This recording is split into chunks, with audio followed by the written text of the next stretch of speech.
Okay, so we just started the recording. We have Julie Stencil. Here. Commissioner Judy Shattuck-Manally. Christy Belton. Morning. My sound wasn't working, but it is now. Thanks. Katie McGrath. Here. We do need one more person for quorum. Is Katie officially on the, Katie, are you Yes. officially on the legislative now? Oh. I think I'm still a non-voting Yeah, member. she's still non-voting, so she wouldn't count for quorum counting or for attendance. She's just here to listen in and bring some other perspectives. And no offense, Katie, it's just that we have to kind of follow process. So technically we only have 3 members here, but I'm glad Katie's here. And her and I are going to be on another meeting after this with this fire subcommittee. So we don't have quorum today. So we won't be able to pass the minutes. But let's just go ahead and ask, were there any changes or corrections to the minutes that were submitted?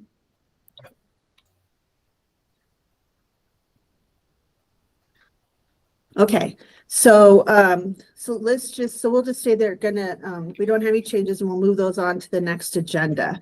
So I'm just looking for my agenda. Sorry, I had I just came back from Washington, D.C. all last weekend.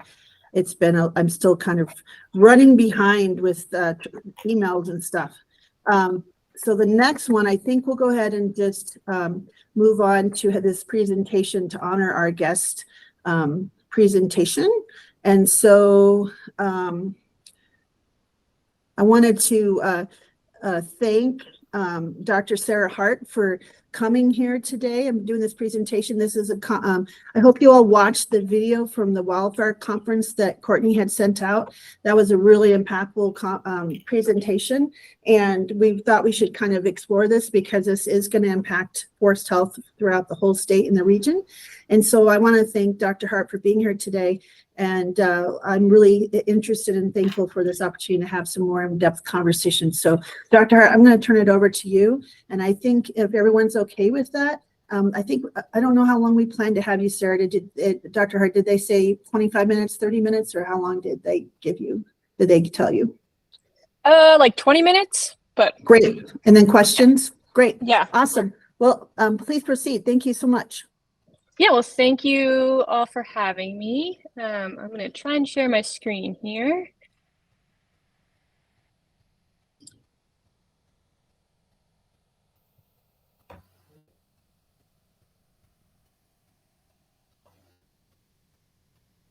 Okay, and you guys can see my slides now, right? Cool. And just so you guys know, for whatever reason, when I go into full screen, I can't see you all very easily. So if I freeze or something happens or you can't see the slides or they're not advancing, just maybe turn your mic on to let me know. Okay, great. So yeah, I'm Sarah Hart. I'm an assistant professor here at CSU. I've been here since about 2020, and most of my work is focused on kind of climate and the effects on forest demography and disturbance dynamics. And today I was asked to talk about vapor pressure deficit and kind of how that impacts Colorado's forests. And so my goals briefly here are just to refresh what VPD is. I know that you guys have had some conversations about it, but if there's one thing that teaching has taught me, it's that repetition is never a bad thing. Second, I'm just going to talk a little bit about climate change and what that means for VPD. And then I'll get into the bulk of things. We'll talk about how VPD influences plant physiology and kind of what that means for forest disturbances. And then kind of where we go for thinking about managing forests in the context of understanding that climate change may influence VPD and kind of more science that is building off of the idea that vapor pressure deficit is important for lots of parts of how forests function. So VPD is just the difference between the amount of moisture that's actually in the air and the amount of moisture that the air could hold at saturation. So if you think of this top circle on the right here and all these little circles inside of it as being the amount of water molecules that this parcel of air could hold, you can imagine that this could hold 8 molecules of water here. And in this one, only 4 of those potential spaces are filled up. And so this way, it's similar to relative humidity, which we're probably all a little bit more familiar with, which is really a percentage of how much moisture is in the air. So in this case, we'd be looking at something like 50% relative humidity. The thing to know about water and air is that as air warms, it can actually hold more water in it. So this orange blob now is showing you that this warmer parcel of air could hold much more water than the cooler parcel of air. And this is important because if we think about our example about relative humidity again, for the same amount of relative humidity, we'd actually need to have more water molecules within that parcel of air to meet that 50% relative humidity. And this basically means that as temperatures warm, we anticipate that vapor pressure deficit may increase as a result of the capacity for that parcel of air just to hold more moisture. And so that basically is just telling you that the air is going to be a lot drier and have capacity to absorb more moisture. Kind of across the globe, we've seen kind of increases in vapor pressure deficit over the past several decades. So this is just a chart showing you several different sources of historical data, and now we've just placed kind of what the forecast suggests that it may happen from this one paper, where we see this kind of positive increase happening through time. So we anticipate that this effect of increasing temperatures on increasing the capacity of that parcel of air to hold more moisture will lead to higher VPD. There's a little bit of uncertainty about that because it also depends upon how much the water cycle gets changed. And as you probably have heard, we know much less about how climate change is anticipated to influence things like precipitation, particularly at scales that are meaningful for things like forest management. So in general, I think in Colorado, we're anticipating that we'll see higher VPD, and this trend that shows up here globally is also showing up here across the Western US. So what this means for plants is that vapor pressure deficit is really important in determining whether plants close their stomata. These little pores that are in leaves that are the primary areas where gas exchange occurs. And so they're basically closing them in order to minimize water loss. So if the air is really dry, has a high VPD, then the stomata will close, and that will reduce loss of water from the leaf itself. And this is important because when plants experience lots of transpiration, if that transpiration is not met by lots of soil moisture, then what happens is that you can get cavitation occurring within the tissues that transport water within the tree. And cavitation is just this process where because that water is trying to get pulled up from the roots to the leaves, you can get air bubbles forming in those tissues. And that basically leads to blockages, which prevent kind of water moving to the system. And so under really dry conditions, if you have lots of these cavitation events, these embolisms forming, then you can see tree mortality.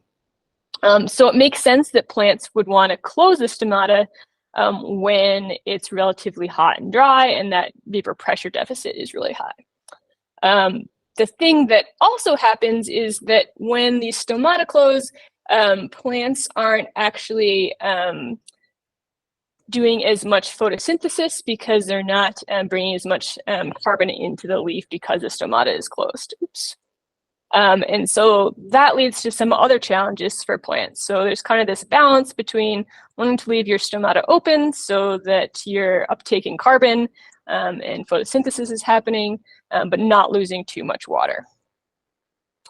And so these two kind of processes where you might have potentially cavitation happening if you have too high a VPD, or you might not have enough photosynthesis happening if you leave those stomata open, is really the crux of what VPD does for plants here. Kind of simultaneously, higher vapor pressure deficit can actually increase the rate that water is absorbed from the tree into the air. So that actual rate can increase as well, further exacerbating some of this plant water stress. So I'll just go through some examples about relationships that we found between vapor pressure deficit and kind of the effects for plants here. And I'll focus on Douglas fir here. This is a study that looked at tree ring data from across the Western US and kind of related how much trees were growing in relation to vapor pressure deficit. So that's shown here on the x-axis, where again, those higher numbers basically mean that it's much drier, so the air can pull more of the moisture out. So this is just showing the data from all of these different tree ring studies that are separated by kind of different regions, the Pacific Northwest, the Northern Rockies, the Central Rockies, and the Southern Rockies here, which is where Colorado would fall. And the take home here is that as vapor pressure deficit increases, we see that trees are in general growing less. That's again because they're closing the stomata, and when they're doing that, there's not as much photosynthesis happening. So this means that under greater vapor pressure deficit, we can expect to see slower rates of growth, which has some pretty important consequences for things like carbon sequestration. Vapor pressure deficit is also important in driving different forest disturbances here in Colorado. And I'll focus on two of the disturbances that have probably caused the most tree mortality here in the state over the past couple decades. Outbreaks of native bark beetles and then wildfires. So previous research shows that when we have periods of bark beetle outbreak, it tends to co-occur with periods of high vapor pressure deficit. And the mechanism that's happening here is kind of twofold. So that plant closes its stomata, it's not doing as much photosynthesis. That means that it doesn't have as much carbon or resources to allocate to the production of some of the defense compounds that we believe are really important in helping trees defend themselves against attacking bark beetles. Additionally, when trees experience water stress that may come about as a result of both the effect of vapor pressure deficit on how much water is moving through the tree, as well as how much is in the soil, trees may be less likely to physically expel attacking bark beetles because they rely upon that viscous sap to really force out a lot of the attacking bark beetles. So we've seen that high vapor pressure deficit tends to co-occur with periods of outbreak here in Colorado over the past several decades. Vapor pressure deficit also has important impacts on things like wildfires. So now here I'm just showing some maps from a paper that looked at the 2020 wildfires that occurred in the Western US and tried to understand some of these patterns. So the left map is just showing you areas that burned in 2020, and the right map is showing you average May to September vapor pressure deficit. And the take home here is that a lot of these fires that burned in 2020 were burning in areas that were experiencing some of the highest vapor pressure deficit in the weather record. So it's like 56% or so of the area that burned in 2020 in these forest conditions tended to be in areas that had at least 20% higher than average VPD. And when they looked at this over a longer time period, now we'll just look at kind of the relationship between the area that burned on the y-axis versus VPD again. And what you can see is that increases in vapor pressure deficit are associated with a pretty strong increase in the area that burns across the Western US. And here 2020 is just highlighted by this star. So VPD, we expect that increases will lead to greater area burning across the Western US. We also know that vapor pressure deficit is linked with things like probabilities of post-fire recruitment. So whether we see trees regenerating following a fire has been linked to the climate conditions following that fire event. And so this is just a study from, again, the Western US with several sites within Colorado, looking at ponderosa pine recruitment post-fire and trying to relate this to the VPD anomaly in the summer. So again, these conditions to the right are going to be hotter and drier. And this graph is showing you basically a nonlinear relationship between vapor pressure deficit and the probability of ponderosa pine recruitment, such that when you get these really, really anomalously high VPD values, we don't anticipate seeing much ponderosa pine regenerating in that forest. Okay, so in addition to the fact that vapor pressure deficit has been linked to increases in the probability of things like fire and bark beetles, we also know that the fact that those two common disturbances here in Colorado are driven by a common driver may lead to increasing rates of those two disturbances overlapping in space and time. And this is important because it characterizes a distinct compound disturbance effect in some of our forests. So what's shown here in the background is the West Fork Fire Complex that burned in 2013 in southwestern Colorado. And this fire burned in an area that had experienced severe bark beetle outbreak, specifically spruce beetle outbreak in the Engelmann spruce. And what we have found upon resurveying this is that those two disturbances, the fire and the bark beetle outbreak, both were favored by these high VPD rates. And in addition, the fact that the bark beetle outbreak preceded the fire meant that there was not much live seed source present within the system. And so we're seeing really, really low rates of regeneration here, lower than if you had just had the one disturbance. So the take home here is that increases in vapor pressure deficit may lead to greater synchrony between different disturbances occurring, which may lead to things like this that are kind of what we might consider ecological surprises, where we would anticipate to see much more regeneration if we had only had the fire, but because of the overlap of the two disturbances, we end up with a different trajectory happening.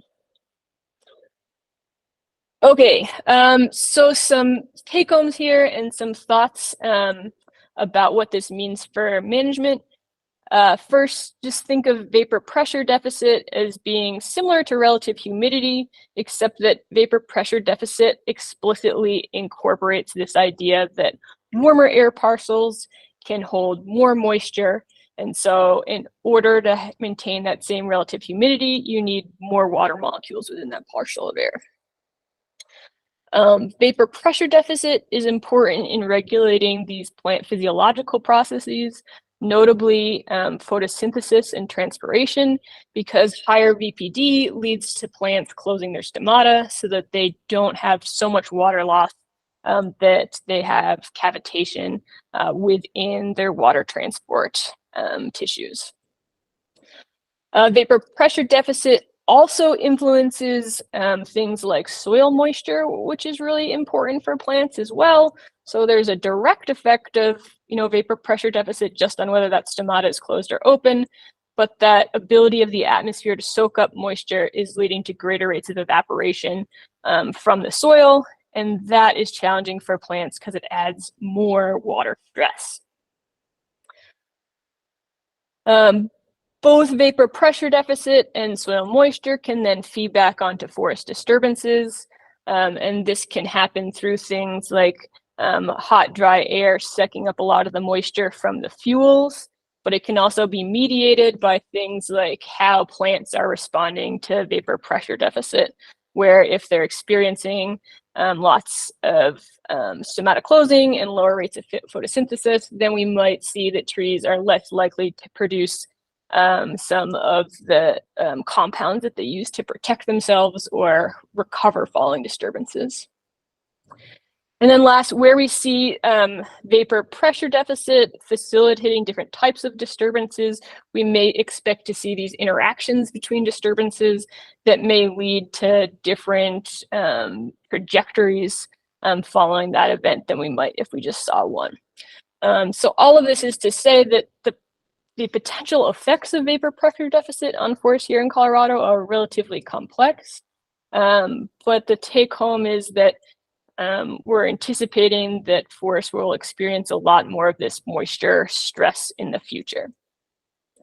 And so with thinking about what that means for forest management, there's kind of two main strategies that you can go about here. First, thinking about managing the density of stands, thinking that if we can reduce the amount of competition of trees for limiting resources such as soil moisture, that potentially the effects of VPD on these plant physiological processes might be reduced in some way. So there's been some success seeing that with ponderosa pine trees, where density management may actually lead to greater ability to withstand drought.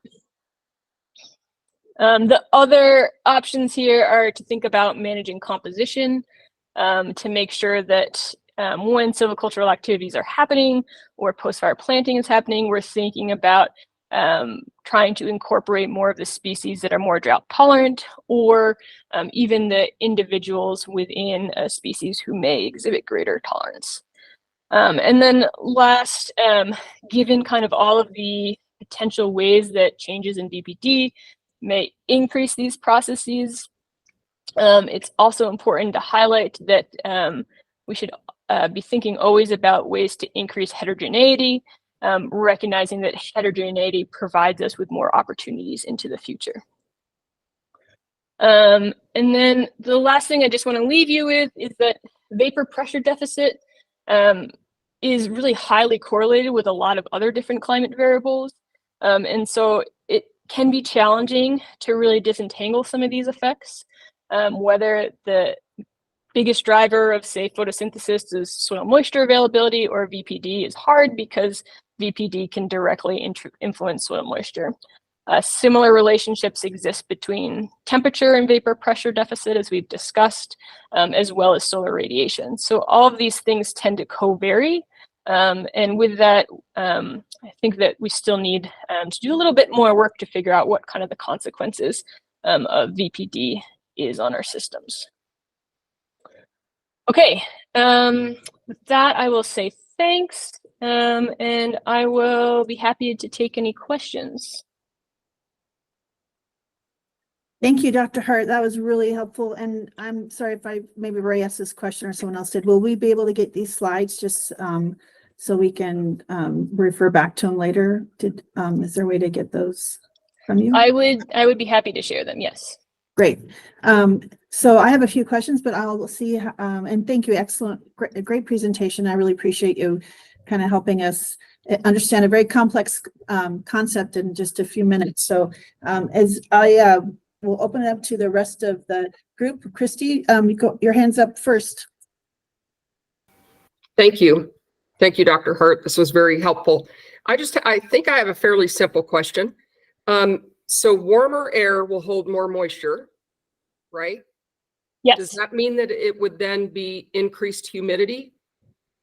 So warmer air has the capacity to hold more moisture, but the actual amount of moisture in the air, that's that relative humidity, is like how much it can hold versus how much is actually in that partial of air, depends upon things like evaporation and other effects on the hydrologic cycle. Does that make sense? Not really, and I'm sorry. No. So I think I just continue to oversimplify it, but if these warmer air particles can hold more moisture, and they're basically, the idea that I'm hearing is they're sucking it out of the plants. The vacuum created by this warmer air is sucking moisture out of the plants. Did I get that much right? Mm-hmm. Then if the water is ending up in the air molecule, why do we not have increased humidity? Yeah, good question. So, you can think about like rain happens when you're at 100% relative humidity, but it's not always raining because that parcel of air is not always saturated. Okay. And so you can imagine if we have some parcel of air that can hold 3 water molecules at, temperature right now outside, as it warms later in the day, that parcel of air might be able to hold 4 water molecules. And so potentially, if there was enough increase in evaporation that you got that 4th one, then you would still have the same relative humidity. Okay. But we don't always anticipate that we're going to see increases in the amount of water in the air, just that air can hold more water. Okay. That does help. Thank you. Yep.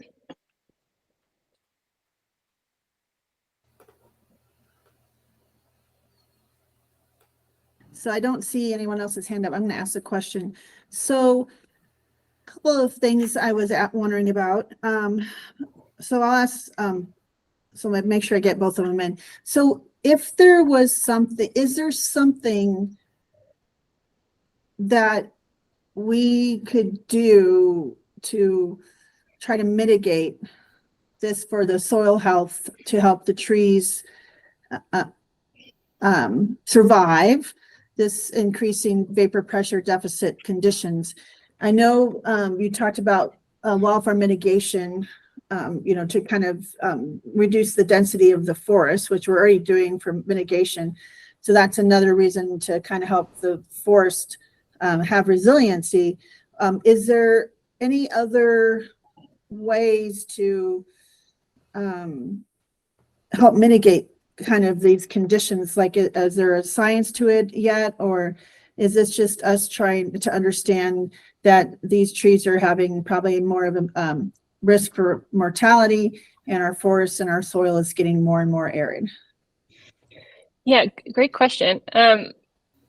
Like the straightforward answer is like, as long as we continue to see our climate change, we should anticipate that, it'll be hard for us to change that trend in vapor pressure deficit.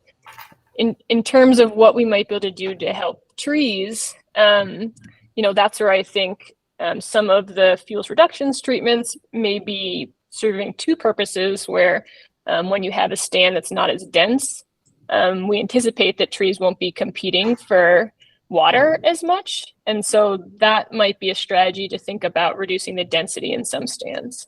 I will caveat that by saying that I don't think that the science is totally there yet. We haven't done enough studies to really see that consistently. We're finding it some places, but not all places.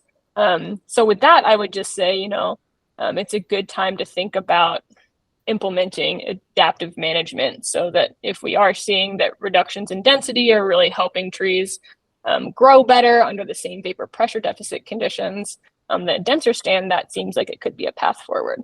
And then the other strategy is like, when you're thinking about, performing any type of forest treatment, fortunately, what often happens in fuels reductions treatments anyway is that we favor species that are more drought tolerant. And so in our lower elevation ponderosa pine forest here in Colorado, that leads to preferentially retaining things like ponderosa pine and getting rid of Douglas fir, which needs more moisture. So thinking about the composition in terms of which species might be more able to withstand higher drought conditions in the future, as well as how we might be able to manipulate density, is our best path forward.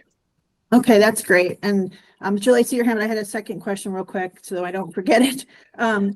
So I was up for the Magic Feather prescribed burn before it started, and I asked the question about whether they take vapor pressure deficit conditions into their kind of their calculations for whether it's the right time to start the fire burn. And one of the residents like, well, that's just relative humidity. And I'm like, well, I just kind of was quiet because like, well, that's not quite correct. But so is there science, or do you think this is something to add to the calculations or the analysis for the state for when conditions, or at least to warn conditions might be more volatile or at risk for a very hot and intense burn if not careful? Yeah, great question. You know, so relative humidity under most conditions is still like a useful understanding of how much moisture is probably in your fuel bed. And so from that perspective, I'd say like if you know that it's, 70% relative humidity and it's been that way for, like the past day, then you could be like, oh, well, that's probably an okay time to burn. I think where things like vapor pressure deficit become a better index of how dry it is when we start thinking about forecasting conditions into the future. Because I would say like the error around vapor pressure deficit is less than relative humidity. We have a better understanding of how VPD will change into the future than relative humidity. And so over, moderate to short time scales, it might be that we have a better idea of what VPD will look like than relative humidity. And so from that framework, it could work. But I guess I would just also say that VPD is, like I highlighted at the end, a lot of these measures of aridity are very highly correlated as well. So I'm not sure, I guess would be the long-term answer about Okay, about I that. appreciate that. Thank you. Yep. Julie, you're next, your hand's now. Thank you. Thank you. Yeah, you touched on one of the things I was wondering about, which is, how do we take what we know and maybe change the behavior a little bit? This may be, I know, Christy, you always think you have simple questions, but maybe this might be the simplest question of all. Is it right to think that trees don't really grow 12 months out of the year here? I mean, like, is there a dormant phase where we should expect they're not growing? I guess that's my simple question. Yeah, that's a great question. And the easiest way for me to think about that is if you ever have looked at like a cross section of a tree, or what in my world we call a cookie, where you can see those annual rings. Basically, those annual rings are happening because you produce these really wide cells early in the growth, early in the year. Like, so for our high elevation conifers, we're thinking about, June, lower elevations, maybe April or May.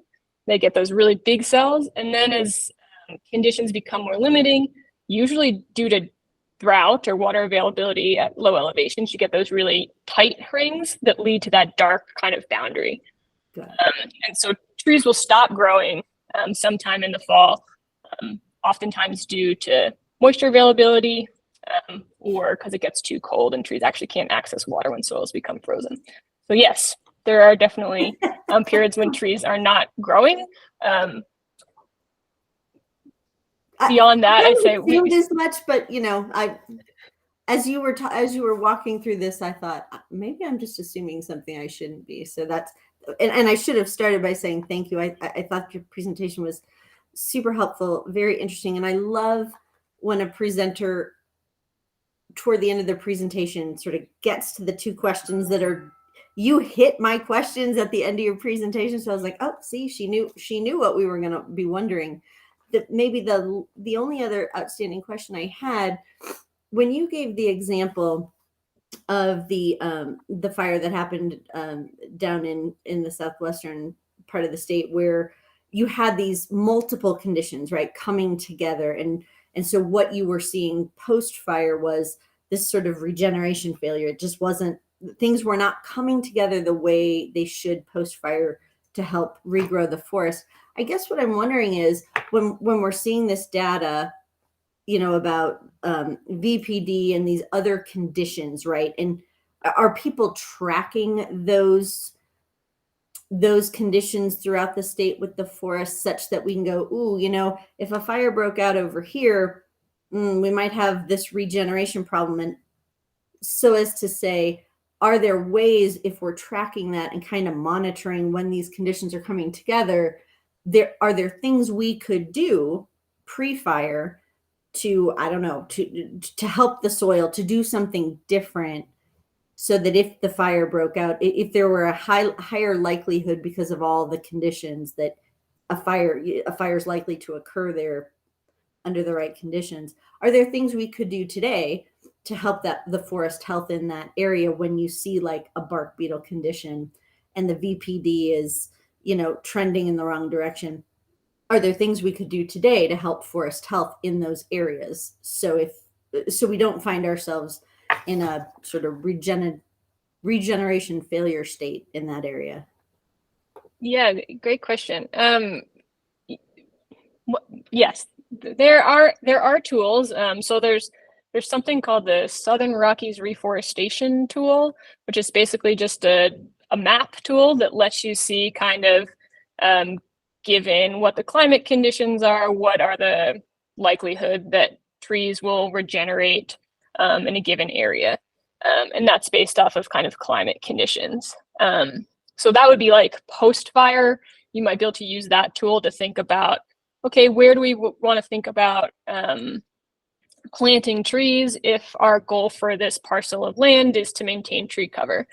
The flip side of your question, you know, like, can we think about managing forests now so that potentially they're less likely to experience regeneration failures, would be mediated by things like fuel treatments. And so there, you know, there's a wealth of information out there about thinking about how to design fuel treatments, particularly for low elevation forests. I think one of the challenges for systems like I talked about, those high elevation spruce fir forests, is that historically we know that they burned at these high severities. And so they've evolved to deal with that. And so in that context, like modifying the fuels there would mean that we'd be shifting it to a state that's doesn't really have a natural analog. And so in that case, I think what I would advocate for, rather than managing the fuels, might be managing the forest to reduce the effects of the bark beetle outbreak. And there, the thing to remember with the bark beetle outbreak is that across Colorado, well, you know, we've all driven down 70 or been out to, you know, Summit County and seen some of those large areas. Most of the bark beetle outbreak did not result in, you know, 100% tree mortality. There's actually lots of surviving trees. And usually it's the smaller trees that are surviving, and particularly the understory trees. So I think going back to that idea about making sure that in the future we leave options for ourselves in the face of kind of all of this uncertainty is what I always hark back to. So in that case, you know, you can think about increasing the diversity of stands is a good idea, increasing the age structure of the stand, increasing heterogeneity across the landscape or within the stand as potential ways to make sure that forests are more resilient to disturbances that may be linked to VPD. Great, thank you. And that was one of my other questions. So thank you for asking that, Julie. So would it be fair to say maybe there would be a benefit to having a statewide task force or group that did a closer look at, even though we can't pull it out, but trying to consider the impacts of vapor pressure deficit and involved with the other conditions and forward planning or thinking of what kind of actions we might need to take for, not only avoiding some of these massive intense fires, but also helping be proactive about forest restoration failure. So would that be is that already happening, or would that be something that would, if there was a statewide sponsored study to kind of bring this all together and have a really in-depth look with experts around the state to kind of help inform this conversation about what should we be doing? Yeah, that's a great question. I don't know of a task force that's specifically focused on that. But I think, both from the perspective that we know that vapor pressure deficit is important in affecting some of these recovery falling disturbances, and disturbances is important, but also just the fact that it influences the basics of how trees grow and reproduce as a baseline is important, because if it does end up being that our trees aren't growing as quickly in the future because VPD increases, that's important for a lot of different ecosystem services. So I could see that being of definite value. Great. Thank you for that. So any other further questions? I want to honor our speaker's time, but Dr. Hart, thank you so much. You've been very helpful today. Okay. Yeah. Well, and thanks for sending us the information. And I'm assuming you live in Fort Collins in my area? I do. Yep. Well, cool. Well, I'm proud to be your county commissioner. So that's pretty exciting. And I'm glad to see that we have this great information and people studying these things at CSU. So thank you so much for being here today. Yeah, thank you all for listening to me talk, and I'll make sure to get the slides to you all. And if you have any other questions, don't hesitate to email me. Thank you. Appreciate it so Thank you. much. Okay. Well, more food for thought, team. So, we'll move on to our next conversation or next point, but this is certainly adds more on to that, those last meetings and thoughts. And so we're going to have a bigger conversation on the 7th to bring these all together, but I wanted to go ahead and percolate some of these ideas. And one other one that we haven't had a chance to talk about yet for a future topic, because we have one more meeting. We have a meeting next week, and the 30th, and then the 7th and the 14th, because we have to have the recommendations to the full council, is that seed deficit, the 70 million seed deficit. And if we need to look at something for that to either help gather seeds or study this. And so I was going to try to see if you would all be interested in having some folks that have a lot more knowledge about that seed deficit than I do. And I think Christina is going to have maybe the Forster from the Thompson or the Poudre Watershed Coalition, since he seemed to have a lot of information. So I don't know if that's something you all are interested in having maybe come speak for next time too. That would be great.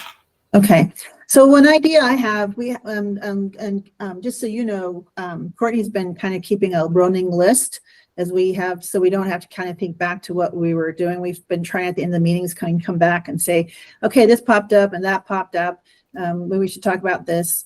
And we know we've talked about the insurance thing. That would be a big lift in a lot of times. So I feel like we need to have a few ideas. And I think there's ones that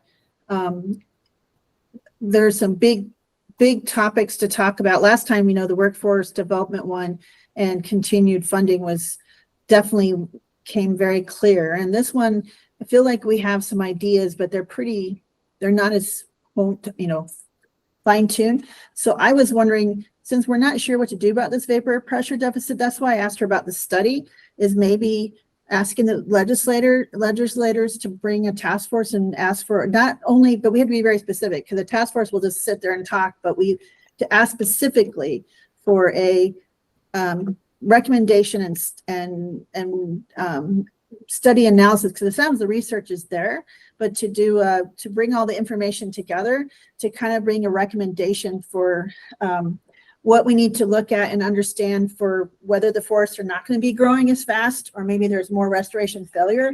And then also looking at conditions for future fires in some of these forests that could be really they could, I mean, they won't lay down at night, they're going to burn hotter, and maybe just have some, get a report and recommendations for us as a Forest Health Council and anyone else who wants to have it, but to bring this conversation and have, what does this going to do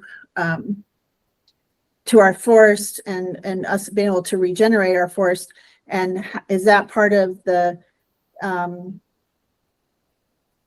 variables for consideration when we're doing mitigation, but not only for fire mitigation, but is it also for the health of the forest? That'd be another kind of, when they're doing this work, do they need to also think about the soil health and the all that species? So I don't know what you thought about that idea, because I think it's such a big issue. And if you watch the U.S. Forest video, there's still a lot of out there that people are not, they know this is an issue, but really no one has a concrete thing about what do we need to do. And so I don't know what you thought about that idea.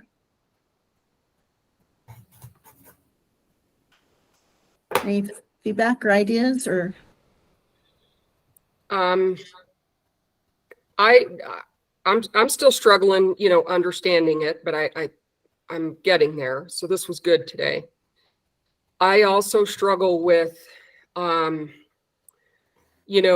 more like you just mentioned a minute ago, with just more studies, so that for me, that's a little bit of a hurdle. I mean, I know that the studies are good because if we know what's wrong, or if we know what causes it, then we could take steps to maybe mitigate it. But I don't know if we is what I kept thinking about when she was doing her presentation was, is it a cause or is it a symptom? Is VPD a cause or a symptom? And if it's a cause, then does it make sense to do a study? If it's just a symptom of drought, maybe, then do we need another study? Those are, I'm not being very articulate, but. Let me restate what I was saying. I think there are already a lot of studies out there that are happening, because she has all that data. So Yeah. to bring the scientists and all the studies that have been done, and have a task force specifically ask the question, we have all this research and all these experts in the room. What do we need to think about for the future of our forest health in relation to vapor pressure deficit and its interaction with these other factors? And does this need to be a recommendation or something that we track? Like do we need to track soil, this or vapor pressure deficit? I think they are, but maybe we need to have more information to come back to the Forest Health Council about, does this need to inform if we need to be more proactive, do something now to help mitigate this, or if there is a way to mitigate it, or do we need to look at a way to mitigate, but kind of task force, not to do an actual study, but because I think the information's out there, but to pull it all together and let the people that understand this, I'm been learning about this just since April. So the ones that have been, living, breathing and studying this for years, have them really come together and make a report for recommendation. I don't know what, and so not to actually do another study and kind of try to recreate the wheel, but to bring all the information together and have them think about, what do we need to do for forest health in regarding to this. Just something to think about. We don't have to decide. I'm just putting that out there. Yeah, I think is what you're saying, Jody, just so I make sure I'm clear. I think what I think I hear you saying is the task force would be sort of charged with bringing together all this data that people are saying is out there and saying, okay, you've got the data, analyze it and tell us, what does this mean? What do we do based on the info? Give us a recommendation, right? Tell us, given all the data that's out there, what does it mean, and what actions should we be taking, and what are your recommendations?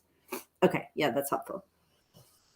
So does that sound like a reasonable idea, just to kind of, I'm trying to get us to start kind of forming, not making final, but just forming some things from these conversations? Because obviously if our trees, restoration failure is a big issue.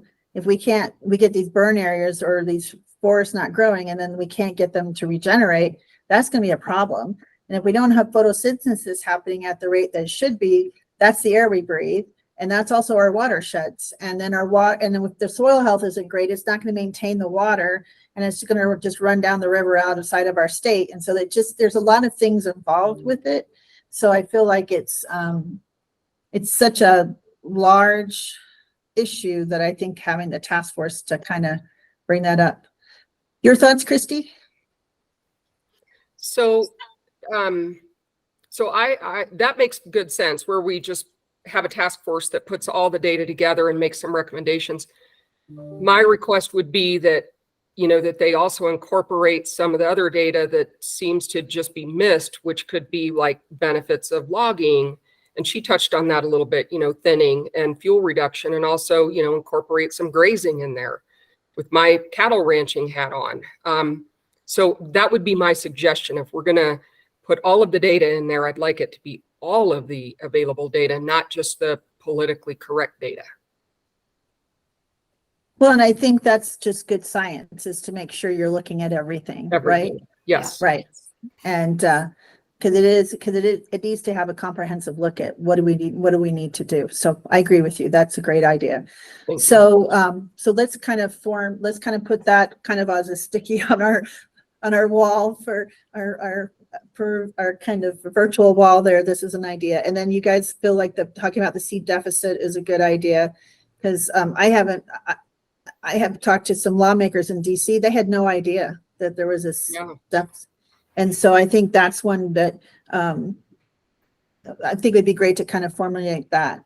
And then there was the recommendations about the insurance from the tour, about the people doing the mitigation work. Like Ember Alliance are trying to do this work, can't get insurance, and so they're having trouble. So I thought that would be another topic to kind of bring maybe 2 speakers next time. And I don't know, I don't think we have someone lined up. So I was wondering if that would be 2 speakers for next week, if that sounds. Yeah. Mm-hmm. Yep. Yeah, Katie? Yeah, I think that would be a really good idea. And also, I'm going to put in the chat, I saw an article yesterday that California has just piloted their prescribed fire liability claims fund. And in that, I don't think the hyperlinks worked, but I'll send a link. They have a PDF and it has contact information for people who were involved in that. So I don't know if those are people we could potentially bring on to share what's been done in California, but that's just an idea along that same line. And the Ember Alliance and some of them might have some background on that, since they're the ones struggling with it now. So glad you read that article. So, but that might be something to look at. So because I live in a high risk area in the foothills west of Loveland, and my insurance went up another $1,000 a year. And so my mortgage went up $300 and now another $100. And I'm just glad I have insurance. But if this was a few years ago with my kids still at home and stuff, I would have a hard time keeping it with my mortgage right now. So I know this is also impacting homeowners. And so, being able to do the mitigation work is really important. So so those are the ideas. So we're over time. Let's go back to the agenda. But this is kind of our last, any other thoughts or ideas or any stuff from our last conversations to kind of talk about? Julie. Yeah, I was just curious, and I appreciate he's not here today, but I was curious whether Director McCombs has any information to share in terms of, other states who have been where we are and who are maybe ahead, right, in terms of actions they are taking. Is there someone out there, either on the Northeast coast or somewhere within this country or others who's already ahead of these issues and are sort of leading the best practices? Like, is there someone out there that we should be paying attention to, that maybe Colorado's just behind on a topic that perhaps he knows about, that we should be paying attention to, right, in terms of steps to take for forest health, and what do those look like?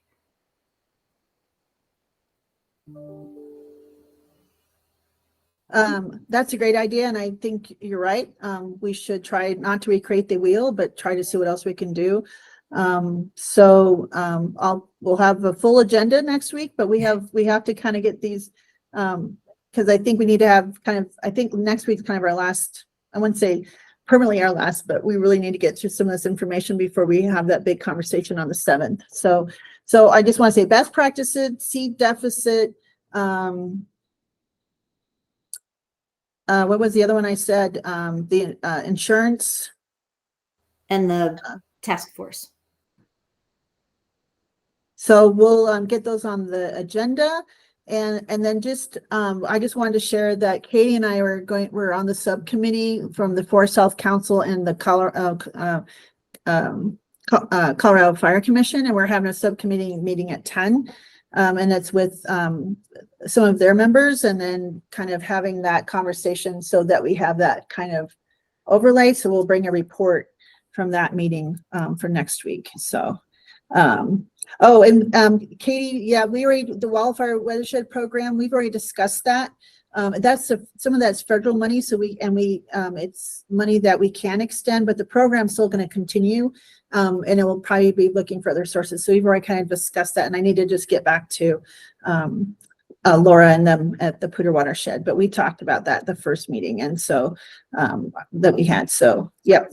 But we addressed that, and it's something that we can't, since it's a federal source of funding, we can't really change that. So unfortunately, but the program's still going. So I'm going to be connecting them with the right people to kind of ask questions to, which has been, I'm a little bit behind after taking 5 days off and then being in DC. So anyway, so that's all I have for today. I hope you guys found that was good information. And any other questions, concerns? I think we have a pretty full agenda for next week.